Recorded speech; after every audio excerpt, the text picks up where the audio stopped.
Hello అండి, అందరికీ నమస్కారం. Welcome to my channel. నేను సుష్మా.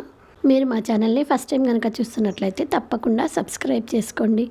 అలాగే వీడియోని చివరి వరకు చూడండి. మీకు నచ్చితే లైక్ చేయండి. టిప్ నెంబర్ 1, నేను ఇక్కడ వీడియోలో చూపించాను చూడండి. ఇలాగా గ్లాస్తో మనం పిండిని కనుక డైరెక్ట్గా బోర్లించి ఇలా అంటూ ఉన్నామనుకోండి, పిండి అనేది సైడ్కి పడకుండా నీట్గా వస్తుందన్నమాట. చూడండి, కొంచెం కూడా బయటికి పడకుండా ఎలా అవుతుందో. అంతేకాకుండా మనకి స్పీడ్గా కూడా అయిపోతుందండి జల్లించడం అనేది. ట్రై చేసి చూడండి. టిప్ నెంబర్ 2, చూడండి, మనం పిండి జల్లించేటప్పుడు ఇలా కాయిన్స్ ఉంటాయి కదండి, ఆ కాయిన్స్ వేసి మనం జల్లించామనుకోండి, పిండి అనేది చాలా ఫాస్ట్గా అవుతుందండి. ఎందుకంటే ఆ కాయిన్స్ అనేవి బరువు ఉంటాయి కదా, ఈ బరువు వలన పిండి అనేది చాలా ఫాస్ట్గా వచ్చేస్తుంది అనమాట. టిప్ నెంబర్ 3, చూడండి, ఇలాంటి కవర్లు ఉంటాయి కదండి, బట్టల షాప్ కవర్లు, వీటిని చక్కగా మనం రీయూజ్ చేసుకోవచ్చు అనమాట. ముందుగా ఇటు కింది వైపు కట్ చేస్తున్నానండి. ఇప్పుడు దీనిని వీడియోలో చూపిస్తున్నట్టుగా ఫోల్డ్ చేసుకోవాలన్నమాట.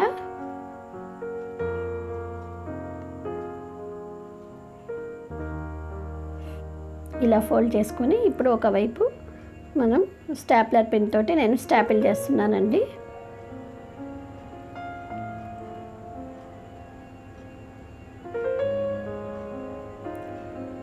నెక్స్ట్ ఇలా కింది వైపు కూడా స్టాపిల్ చేస్తున్నానండి. చూడండి, ఇలాగా పౌచ్ లాగా వస్తుందన్నమాట. దీంట్లో మన ఇంపార్టెంట్ కార్డ్స్ ఉంటాయి కదండి, ఆధార్ కార్డ్స్ లాంటివి, బ్యాంక్ పాస్బుక్స్, ఇలాంటివి అన్నీ మనం చక్కగా పెట్టుకోవచ్చు అన్నమాట. ఇప్పుడు మనం ఒక్కొక్క జేబు దగ్గర కూడా ఆ జేబులో ఏమేమి పెట్టామో అనేది ఒక చిన్న పేపర్ మీద రాసుకొని అక్కడ అతికించుకున్నామనుకోండి, వెతుక్కోవాల్సిన అవసరం లేకుండా ఏది కావాలంటే అది చిటికలో తీసేసుకోవచ్చండి. నెక్స్ట్ టిప్ నెంబర్ 4, చూడండి, ఇలాగా టేప్ ఉంటుంది కదా, ఈ టేప్ని కట్ చేయడానికి ఒక్కొక్కసారి మన దగ్గర సీజర్ అనేది అందుబాటులో లేనప్పుడు ఇలా పిన్నీస్ ఉంటుంది కదండి, ఈ పిన్నీస్ని ఇలా కుచ్చేసి మనం చక్కగా టేప్ని మనం చింపుకోవచ్చండి, కట్ చేసుకోవచ్చు అన్నమాట. చూసారు కదా, చాలా ఈజీగా వచ్చేసింది కదండి. సో తప్పకుండా ఈ టిప్ని ట్రై చేయండి. నెక్స్ట్ టిప్ నెంబర్ 5, చూడండి, ఇలాగా హ్యాండ్ బ్యాగ్స్కి జిప్స్ ఉంటాయి కదా, ఈ జిప్ అనేది మనం ఎన్నిసార్లు పెట్టినా కూడా ఒక్కొక్కసారి దానంతట అదే వెనక్కి వచ్చేస్తూ ఉంటుంది కదండి. సో అలా రాకుండా ఉండాలి అంటే ఇలా ఒక చిన్న పిన్నీస్ తీసుకొని ఈ జిప్పు మనం పెట్టేశాక ఈ చివర్లో ఇలాగా మనం పిన్నీస్ పెట్టేసామనుకోండి, ఆ జిప్ అనేది వెనక్కి రాకుండా ఉంటుందన్నమాట.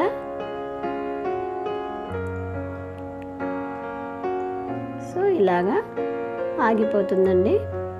నెక్స్ట్ ఒక్కొక్కసారి జిప్ అనేది పైన పట్టుకునేది విరిగిపోతూ ఉంటుంది కదండి, అలాంటప్పుడు మనం ఒక పిన్నీస్ తీసుకొని ఆ పిన్నీస్ని ఇలా హోల్లో పెట్టేసి మనం పెట్టుకున్నామనుకోండి, జిప్పుని ఈజీగా తీయొచ్చండి.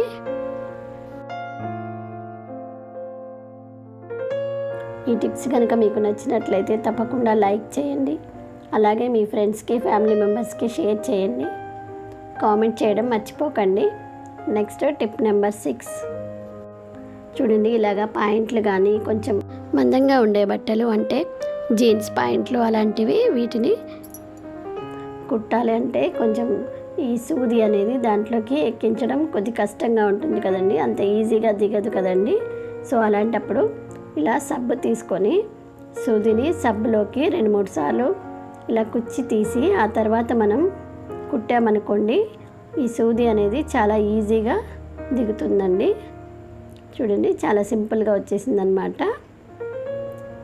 సో తప్పకుండా ఈ టిప్ని ట్రై చేయండి. నెక్స్ట్ టిప్ నెంబర్ 7, చూడండి, మనం బుక్స్ చదువుతూ ఉంటాం కదండి. సో కొంచెం చదివేశాక మనం ఏ పేజీలో చదివామో అనేది మర్చిపోతూ ఉంటాం కదా. సో ఇలా మనకి స్వీట్ షాప్ రబ్బర్ బ్యాండ్స్ ఉంటాయి కదండి, ఈ రబ్బర్ బ్యాండ్ని ఇలాగ మనం ఎంతవరకు చదివామో అక్కడ ఇలా పెట్టామనుకోండి, బుక్ మార్క్గా చాలా బాగా యూజ్ అవుతుందండి. చూడండి ఇలా కనబడుతుంది కాబట్టి ఈజీగా తీసేసుకోవచ్చండి. సో ఈ టిప్ మీకు నచ్చినట్లయితే తప్పకుండా ట్రై చేయండి. Next tip number 8. చూడండి ఇలాంటి హెవీ డ్రెస్సెస్ ఉంటాయి కదండి, పట్టుబట్టలు కూడా లేదంటే నెట్ డ్రెస్సులు కూడా మనం వాషింగ్ మిషన్లో డైరెక్ట్ వేసామనుకోండి, సర్ఫ్ వేసి వేసామనుకోండి, బట్టల క్లాత్ అనేది పాడయ్యే ఛాన్సెస్ ఉంటాయండి. ఎందుకంటే ఈ క్లాత్ చాలా డెలికేట్గా ఉంటాయి కదండి. సో వీటికి మనం ఇలా షాంపూ యూస్ చేసి వాష్ చేసినట్టయితే క్లాత్ అనేది పాడవకుండా ఉంటుందన్నమాట. Next tip number 9. చూడండి మనం ఇలాగా ఆలుగడ్డలు అయితే యూస్ చేస్తూ ఉంటాం కదండి. వీటిని ఉడకబెట్టి పొట్టు తీయాలి అంటే కొంచెం ఇబ్బందిగా ఉంటుంది కదా, బాగా వేడిగా ఉన్నప్పుడు అస్సలు తీయలేము. సో అలా కాకుండా మనం చేయి పెట్టకుండా ఈజీగా ఎలా తీయచ్చు అనేది ఇప్పుడు చూద్దామండి. నేను ఇక్కడ మనం పూరీలు తీసే జల్లిగంటే ఉంటుంది కదా, ఇది తీసుకున్నాను. దీన్ని ఇలా బౌల్ మీద పెట్టినప్పుడు అది ఇలా పడిపోతూ ఉంటుంది కదండి. అలా పడకుండా ఒక స్పూన్ తీసుకొని మనం ఈ హోల్స్లో ఇలా వేసామనుకోండి, మనకి అది పడిపోకుండా ఉంటుందన్నమాట. ఇప్పుడు ఒక్కొక్క ఆలుగడ్డని మనం ఇలా పెట్టేసుకొని ఒక ఫ్లాట్ సర్ఫేస్ ఉన్న గ్లాస్ తీసుకొని ఇలా ప్రెస్ చేసామనుకోండి, ఈజీగా వచ్చేసిందనమాట. పొట్టు అనేది పైకి ఉండిపోతుంది. చూసారు కదా ఎలా వచ్చేస్తుందో. మార్నింగ్ టైంలో హడావిడిగా ఉన్నప్పుడు ఇలా చేసామనుకోండి, చాలా ఫాస్ట్గా పని అనేది అయిపోతుందండి. ఈ ఐడియా మీకు యూస్ఫుల్ అనిపిస్తే తప్పకుండా లైక్ చేయండి. Next tip number 10. చూడండి మనం ఇలాగే ఇల్లు ఊడుస్తాం కదా, మనం ఊడ్చడం అయిపోయాక ఇలా చెత్తని చాటలోకి ఎత్తుతూ ఉంటారు కదండి. సో ఇలా డైరెక్ట్ మనం చీపురుతోటి ఎత్తామనుకోండి, ఎంత ఎత్తినా కూడా ఎంతో కొంత కింద అనేది మిగిలిపోతుందన్నమాట. అలా కాకుండా ఇలా పాత పెయింట్ బ్రష్ ఉంటుంది కదా, దాంతో తీసామనుకోండి చాలా బాగా వచ్చేస్తుందండి. ఇలాంటి కార్నర్స్లో కానీ స్కట్టింగ్ల మీద కానీ ఎంత ఫైన్ డస్ట్ ఉన్నా కూడా చాలా చక్కగా వచ్చేస్తుందండి. మనం ఇలాంటివి ఆన్లైన్లో చూస్తూ ఉంటాం కదా, బ్రష్ను చాటా కలిపి ఉండేవి. అలా మనం అది కొనకుండా ఇలా ఇంట్లో ఉన్న పాత పెయింట్ బ్రష్లని మనం యూస్ చేసుకోవచ్చండి. ఐ హోప్ ఈ టిప్ మీ అందరికీ నచ్చిందని అనుకుంటున్నానండి.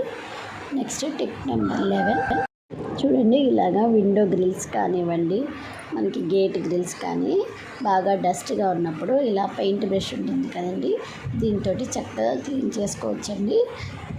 చాలా ఫైన్ డస్ట్ కూడా చాలా ఈజీగా వస్తుందన్నమాట. కార్నర్స్లో కానీ చాలా ఈజీగా క్లీన్ చేసుకోవచ్చండి. ఇదే కాకుండా మనం మెష్ డోర్స్ ఉంటాయి కదండి, మెష్ డోర్స్ కూడా చాలా ఈజీగా మనం ఈ పెయింట్ బ్రష్ తోటి క్లీన్ చేసుకోవచ్చు అనమాట. ఒకసారి ఈ టిప్ని ట్రై చేసి చూడండి. మీరు మా ఛానల్ని ఫస్ట్ టైం కనుక చూస్తున్నట్లయితే తప్పకుండా సబ్స్క్రైబ్ చేసుకోండి. అలాగే వీడియోని లైక్ చేయండి. Thank you for watching.